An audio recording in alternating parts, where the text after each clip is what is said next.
కుసుమ తన పుట్టింట్లో అల్లారుముద్దుగా పెరిగింది. కుసుమ వాళ్ళ ఇంట్లో చాలా సంవత్సరాల తరువాత ఆడపిల్ల పుట్టటం వల్ల తనని అందరూ ఎంతో ప్రేమగా చూసేవారు. అంతేకాకుండా కుసుమ పుట్టిన తరువాత తన తండ్రికి వ్యాపారంలో అధిక లాభాలొచ్చాయి. దాంతో ఇంటిల్లిపాది కుసుమను లక్ష్మీదేవి అంటూ కాలు కింద పెట్టనివ్వకుండా చూసుకునేవారు. అందువల్ల కుసుమకి తన ఇంట్లో వంటగదెక్కడుందో కూడా తెలీదు. ఇలా ఉండగా అదే ఊళ్ళో ఉంటున్న కాంతమ్మ వాళ్లది మంచి కుటుంబమని, కుసుమని కాంతమ్మ కొడుకు రాజేష్కిచ్చి అంగరంగ వైభవంగా పెళ్లి జరిపించి కాంతమ్మ కోడలిగా ఆ ఇంటికి పంపిస్తారు. పెళ్ళయి 6 నెలలు కావస్తుంది. ఏ ఒక్కరోజు ఈ మహారాణి నాకన్నా ముందు లేచి వాకిలూడ్చి ముగ్గు పెట్టిందే లేదు.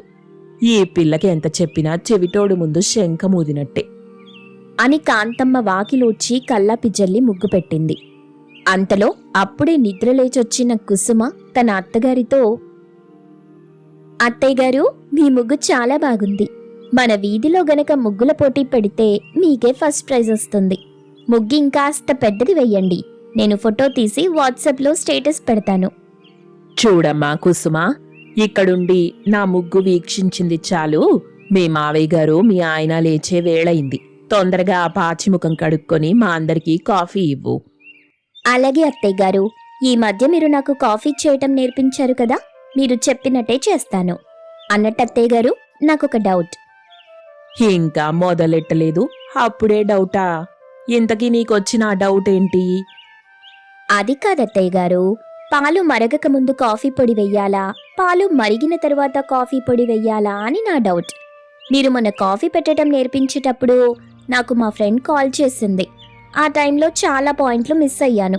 ఇప్పుడు మీరు చెప్తే మంచి కాఫీ పెట్టేస్తాను. చెప్పింది వినకుండా ఇలా అస్తమానం ఫోన్ పట్టుకుంటే ఇలాగే లేనిపోని డౌట్లు వస్తాయి. బాగా పాలు మరిగిన తరువాత కాఫీ పొడి వేసి 4 స్పూన్ల పంచదార కలిపి అందరికీ కాఫీ ఇవ్వు. అలాగే అత్తయ్యగారు, చిటికెలో తెచ్చేస్తాను అని గబగబా వంటగదిలోకెళ్ళింది. అందరూ హాల్లో కూర్చొని ఉండగా కుసుమ కాఫీ తీసుకొచ్చి అందరికీ ఇస్తుంది. ఒక్క నిమిషం, ఈరోజు కాఫీ అద్భుతంగా కుదిరినట్టుంది. అందరూ ఒకసారి సిప్ చేసి టేస్ట్ ఎలా ఉందో చెప్పండి అని అంది. దాంతో అందరూ ఒక్కసారి కాఫీని సిప్ చేస్తారు. వెంటనే అందరూ రకరకాల ఎక్స్ప్రెషన్స్ ఇస్తారు. ఆ కాఫీ బయటకి ఉమ్మలేక మింగలేక నానా అవస్థలు పడతారు. ఏంటిది కుసుమా, దీన్నెవరైనా కాఫీ అంటారా?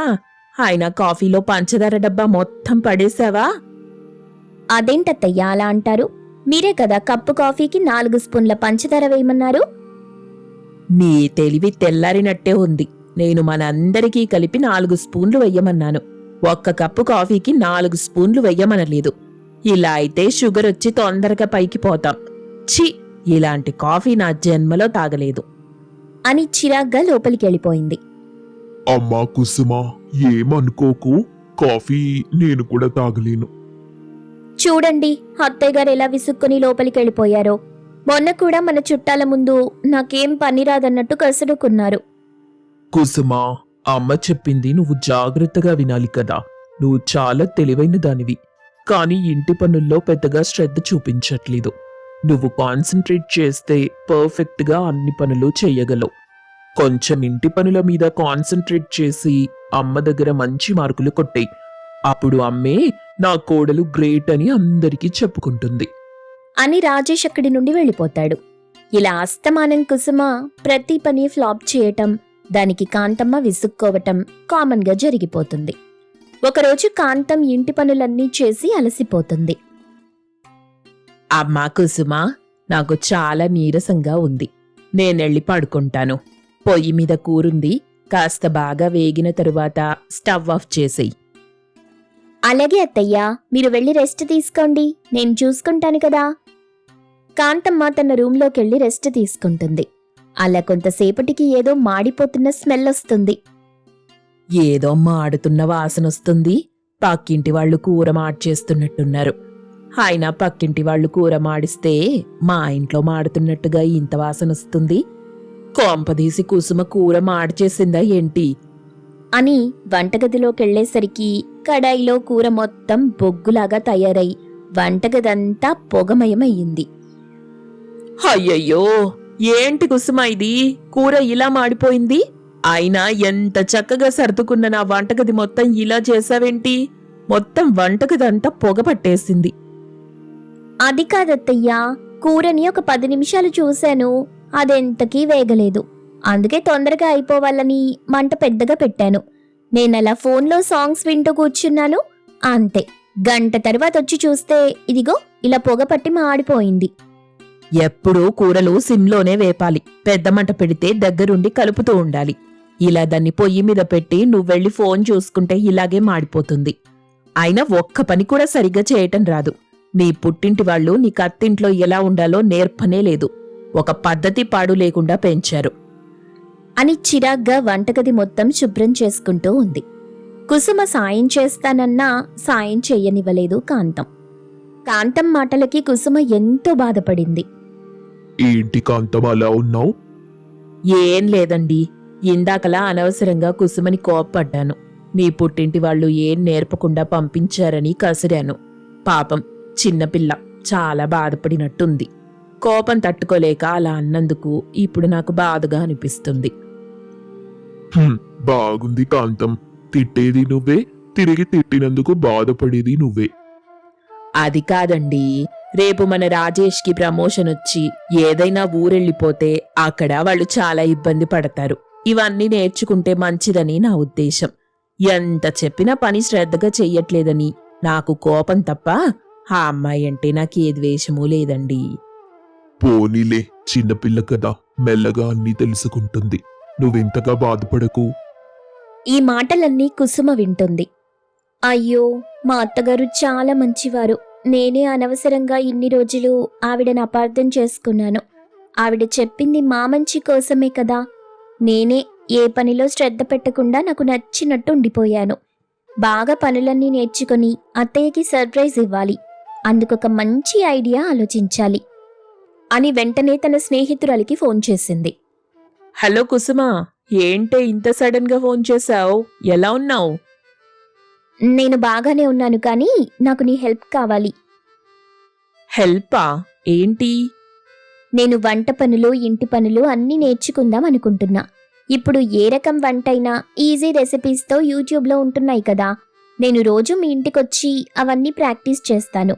అది కూడా మా ఇంట్లో ఎవరికీ తెలియకుండా. అన్ని పనులు నేర్చుకుని మా ఇంట్లో అందరికీ సర్ప్రైజ్ ఇవ్వాలి. అందుకే రోజు ఏదో ఒక అబద్ధం చెప్పి మీ ఇంటికొచ్చి యూట్యూబ్ని ఫాలో అయిపోయి అన్నీ నేర్చుకుంటాను. సరే, నీ ఇష్టం. రేపటి నుండే నువ్వొచ్చి మా ఇంట్లో వంట ప్రాక్టీస్ చేసుకో. ఆ మరుసటి రోజు కుసుమ హడావిడి పడుతూ కాంతం దగ్గరికొచ్చి, అత్తయ్య గారు, నేను నా స్నేహితురాలితో కలిసి షాపింగ్కి వెళ్తున్నాను. వచ్చేసరికి ఆలస్యం అవుతుంది అని చెప్పి అక్కడి నుండి వెళ్ళిపోతుంది. మరుసటి రోజు కూడా, అత్తయ్య గారు, నాకు బయట చిన్న పనుంది, నేను ఆ పని చూసుకొని వస్తాను. అది కాదమ్మాయి, నిన్ననే కదా బయటికెళ్ళావు, మళ్ళీ ఏం పని? అయ్యో అత్తయ్య గారు, చెప్పాను కదా పనుందని. సరే, నాకు ఆలస్యం అవుతుంది, నేను వెళ్ళొస్తాను అని చెప్పి అక్కడి నుండి వెళ్ళిపోతుంది. ఇలా ప్రతిరోజు కుసుమ ఏదో ఒక సాకు చెప్పి ఇంటి నుండి బయటకెళ్ళిపోయేది. దాంతో కాంతం మనసులో, నేనింట్లో ఉంటే ఏదో ఒక పని చేయమంటానని రోజూ ఇంట్లో నుండి బయటకెళ్ళిపోతుంది. ఇలా పని నుండి తప్పించుకుంటే ఈ పిల్ల పనులన్నీ ఎప్పుడు నేర్చుకుంటుందో ఏంటో. అలా చాలా రోజులు గడిచిపోతాయి. కుసుమ రోజు యూట్యూబ్ని ఫాలో అయి అన్ని వంటలు చక్కగా నేర్చుకుంది. కంగ్రాచ్యులేషన్స్ కుసుమా, నువ్వన్ని వంటలు ఎంతో అద్భుతంగా నేర్చేసుకున్నావు. మరి మీ ఇంట్లో వాళ్ళకి సర్ప్రైజ్ ఎప్పుడు ఇవ్వబోతున్నావు? తొందరలోనే న్యూ ఇయర్ రాబోతుంది కదా. అప్పుడు ముఖ్యంగా మా అత్తగారికి నా చేతులతో స్వయంగా న్యూ ఇయర్ కేక్ తయారు చేసి సర్ప్రైజ్ ఇద్దామనుకుంటున్నాను. అది 31st నైట్. అందరూ పడుకున్న తరువాత కుసుమ తన చేతులతో కేక్ తయారు చేసి ఇల్లంతా డెకరేట్ చేసి 12 గంటలకి అందర్నీ లేపి తన అత్తగారిని మొదటగా విష్ చేస్తుంది. హ్యాపీ న్యూ ఇయర్ అత్తయ్య గారు, ఇదిగోండి, ఇలా మీకోసం ఇల్లంతా డెకరేట్ చేసి నా చేతులతో కేక్ తయారు చేశాను. మీరు కేక్ కట్ చేయాలి. కుసుమా, ఈ కేక్ నువ్వు తయారు చేసావా? నీకు కేక్ తయారు చేయడం వచ్చా? మీ అందరికీ సర్ప్రైజ్ ఇవ్వాలని నేను ఇన్ని రోజులు నా స్నేహితురాల ఇంటికెళ్ళి యూట్యూబ్ ఫాలో అవుతూ వంటలన్నీ నేర్చుకున్నాను. ఈసారి న్యూ ఇయర్ రెవల్యూషన్ వంట నేర్చుకోవడమే. అని స్ట్రాంగ్గా ఫిక్స్ అయ్యా. దానికి రిజల్ట్ నా చేతులతో తయారు చేసిన ఈ కేక్. అవునా కుసుమా? సారీ అమ్మా, ఇన్ని రోజులు నిన్న అనవసరంగా చాలా మాటలు అన్నాను. నువ్వింత పట్టుదలతో అన్నీ నేర్చుకుంటావని నేనస్సలు అనుకోలేదు. ఎంతైనా నా కోడలు చాలా గ్రేట్ అని అంది. దాంతో అందరూ హ్యాపీగా కేక్ కట్ చేసి న్యూ ఇయర్ని సెలబ్రేట్ చేసుకుంటారు. ఉదయం అత్తారింట్లో కాంచన పడక గది. బయట కిటికీ అద్దాల మీద మంచు బిందువులున్నాయి. గదిలో హీటర్ ఆన్ చేసి ఉండడంతో వెచ్చగా ఉంది. కాంచనకి మెలకు వచ్చి మెత్తటి దుప్పటిలో నుండి బయటకి రావడానికి ఇష్టపడటం లేదు. పక్కనే రఘు గాఢ నిద్రలో ఉన్నాడు. కాంచన నెమ్మదిగా లేచి కిటికీ వైపు వెళ్లి కర్టెన్ తీసి బయటపడుతున్న పొగమంచుని చూస్తూ గతంలోకెళ్తుంది. ఒక చిన్న గ్రామంలో కాంచన తన తల్లిదండ్రులతో ఉంటుంది. చిన్న పూరి గుడిసె ఉంది వాళ్లకి. అది చలికాలం కావడంతో వాళ్ల పూరి గుడిసె రంధ్రాల నుండి కూడా చలిగాలులు లోపలికొస్తున్నాయి. అమ్మా కాంచనా, లే తల్లి, బడికి టైం అవుతుంది. ఈ చలికి అలాగే పడుకుంటే బద్ధకం వస్తుంది. అమ్మా, లేవాలని లేదమ్మా, కాళ్ళు చేతులు మొద్దుబారిపోతున్నాయి. ఈ గాలిక్కడి నుండొస్తుందో గాని ఎముకలు కొరికేస్తుంది. ఇంకాసేపు పడుకుంటానమ్మా. సుబ్బమ్మా, పిల్లనిప్పుడే లేపకు. బయట చలి పులిలాగుంది. నేనిక్కడ మంటేస్తున్నాను. కాసేపు ఆగాక మంట దగ్గర కూర్చుని చదువుకుంటుందిలే. అలా కుదరదు. రేపు పరీక్షలని రాత్రంతా కలవరిస్తుంది. ఇప్పుడు లేచి చదవకపోతే ఎలా? చదవకపోతే పరీక్షలెలా రాస్తుంది? మనలాంటోళ్ల తలరాత మార్చేది చదువొక్కటే. కాంచన కష్టంగా లేచి ఆ గోనె సంచుల దుప్పటిని చుట్టుకుని బయటికొచ్చింది. నాన్న వేసిన మంట దగ్గర కూర్చుంది. చేతులు మంటకి కాచుకుంటూ పుస్తకం తీసుకుంది. నాన్న, పెన్ను పట్టుకుంటే వేళ్లు కదలటం లేదు, అంత చలిగా ఉంది. మనం కూడా పక్కన ఆ సాంబయ్య గారిలాగా మందపాటి దుప్పట్లు ఎందుకు కొనలేం నాన్న? నేను బాగా చదువుకున్నాక నాకు ఉద్యోగం వస్తుంది కదా, అప్పుడు మనం కూడా మంచి ఇల్లు కట్టుకోవాలి. దుప్పట్లు తప్పకుండా కొందాం తల్లి. ఈసారి పంట చేతికి రాగానే నీకు మంచి స్వెటర్, దుప్పటి కొంటాను.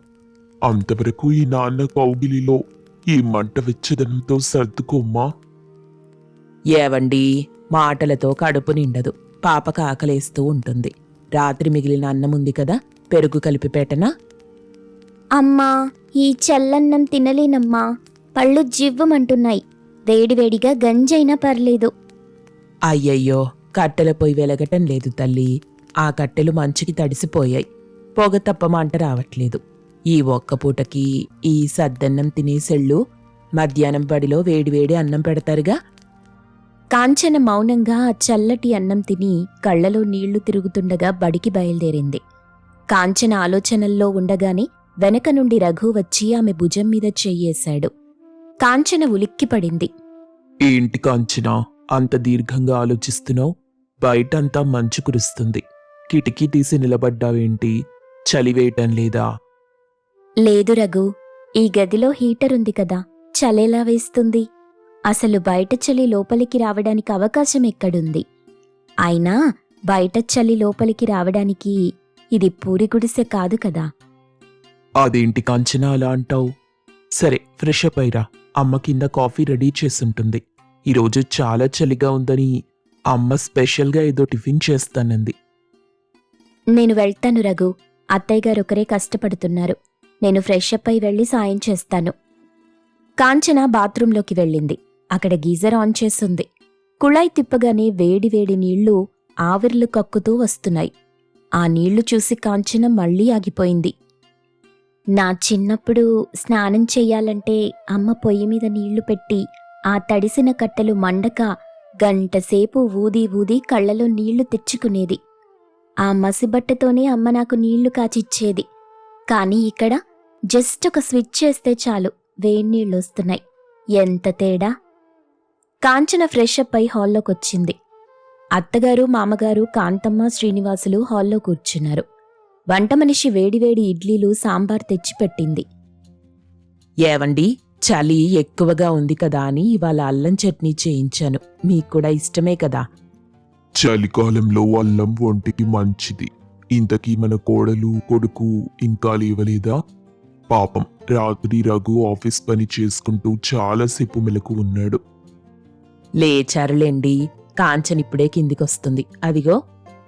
కాంచన ముఖంలో ఏదో తెలియని ప్రశాంతత, చిన్న బాధ కనిపిస్తాయి. వచ్చి అత్తగారి పక్కన కూర్చుంది. గుడ్ మార్నింగ్ అత్తయ్య గారు. గుడ్ మార్నింగ్ మావయ్య గారు. గుడ్ మార్నింగ్ అమ్మా కాంచన. రాత్రి నిద్ర బాగా పట్టిందా? ఆ గదిలో హీటర్ సరిగ్గా పనిచేస్తుంది కదా.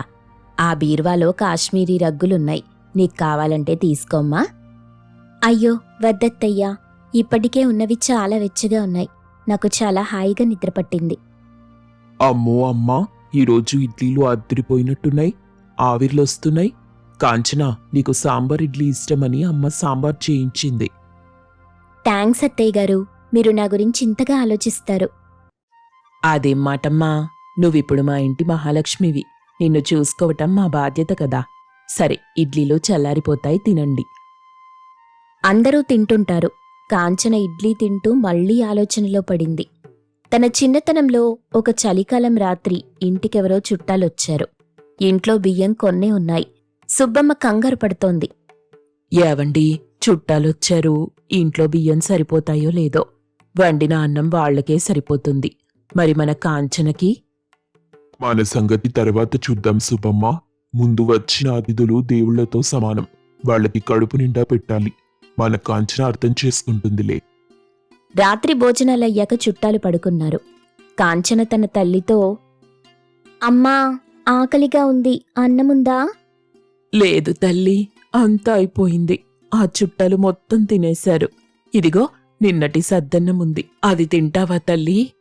కాంచన ఆ చలిలో సద్దన్నం చూసి, పర్లేదమ్మా, నాకంత ఆకలిగా లేదులే, నేను పడుకుంటాను. వద్దు తల్లి, కడుపులో ఆకలిగా ఉంటే నిద్ర రాదు. కనీసం ఆ గంజి నీళ్ళైనా తాగు. వద్దులే అమ్మా, నేను గంజినీళ్లు తాగితే నువ్వు నాన్న ఏం తింటారు? అలా ఆ రోజు చలికి వణుకుతూ ఖాళీ కడుపుతో పడుకున్న రోజులు కాంచనకి గుర్తొచ్చాయి. కాంచన కళ్ళలో నీళ్లు తిరగటం రఘు గమనిస్తాడు. కాంచన, ఏమైంది? సాంబార్లో కారం ఎక్కువైందా? కళ్ళలో నీళ్లొచ్చాయి.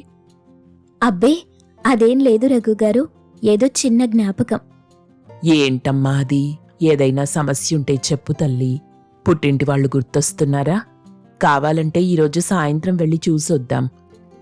అది కాదత్తయ్య గారు, నేనీరోజు అనుభవిస్తున్న ఈ సుఖాలు, ఈ వెచ్చదనం చూస్తుంటే నా చిన్నప్పుడు నేను పడ్డ కష్టాలు గుర్తొచ్చాయి. అప్పుడు చలికాలం వస్తే మాకు భయం వేసేది. ఎందుకు తల్లి? చలికాలం అంటే అందరికీ ఇష్టమే కదా.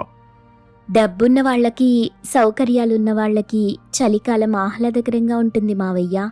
కానీ పేదవాళ్లకి చలికాలం ఒక నరకం. మా నాన్న తెచ్చే గోనె సంచులు, అమ్మ కుట్టే చిరిగిపోయిన చీరల బొంతలు, అవే మాకు రక్షణ. కాంచనా, నిజం రఘు, చదువుకోవాలంటే, రాసుకోవాలంటే చలికాలం చలికి చేతులు పనిచేసేవే కాదు. మంట వేసుకొని ఆ వెలుగులో, ఆ వేడిలో అక్షరాలు దిద్దేదాన్ని. స్నానం చేయాలంటే భయం, అన్నం తినాలంటే భయం. ఎందుకంటే అన్నీ చల్లగానే ఉండేవి. వేడనేది మాకు దొరకని వరం. నువ్వెంత కష్టపడి పైకొచ్చావో మాకు తెలుసు తల్లి. నీ గతం నీకొక బలం. అందుకే నువ్వే చిన్న సౌకర్యాన్ని కూడా తేలికగా తీసుకో. ప్రతిదాని విలువ నీకు తెలుసు. అవునత్తయ్య గారు, ఈరోజు ఇంట్లో నేను అనుభవిస్తున్న ఈ వెచ్చదనం, ఈ వేడి ఆహారం, ఈ గీజర్ నీళ్లు, ఇవన్నీ నాకు మీరిచ్చిన వరాలు.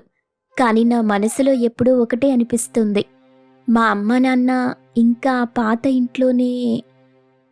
అయ్యో, దాని గురించి ఎందుకు బాధపడుతున్నావు కాంచనా? నేను ఆ విషయం నీతోనే చెప్దామనుకుంటున్నాను. ఏంటండి? చెప్పు రఘు, కోడలు పిల్లకి ఆ శుభవార్త చెప్పేశాయి. కాంచనా, నిన్ను పెళ్లి చేసుకున్నప్పుడే నీ కుటుంబం కూడా నా కుటుంబం అయిపోయింది. వచ్చే వారం మీ నాన్నగారి పుట్టినరోజు కదా. అవును. అందుకే మీ ఊళ్ళో మీ పాత గుడిసె బాగు చేయించడానికి మేస్త్రీని మాట్లాడాను. పైకప్పు సరిచేసి లోపలికి చలి రాకుండా ఫాల్ సీలింగ్ చేయిస్తున్నాం. అంతేకాదు, అత్తయ్య గారికి, మావయ్య గారికి కొత్త ఉన్ని బట్టలు కూడా కొన్నాను. నిజమా రఘు? ఇదంతా ఎప్పుడు చేశారు? నిజమేనమ్మా. రఘు నాతో చెప్పినప్పుడు నేను వెంటనే సరే అన్నాను. నువ్వు ఈ ఇంట్లో మహారాణిలా ఉన్నప్పుడు నీ కన్నవాళ్లు అక్కడ కష్టపడటం మాకెలా నచ్చుతుంది చెప్పు?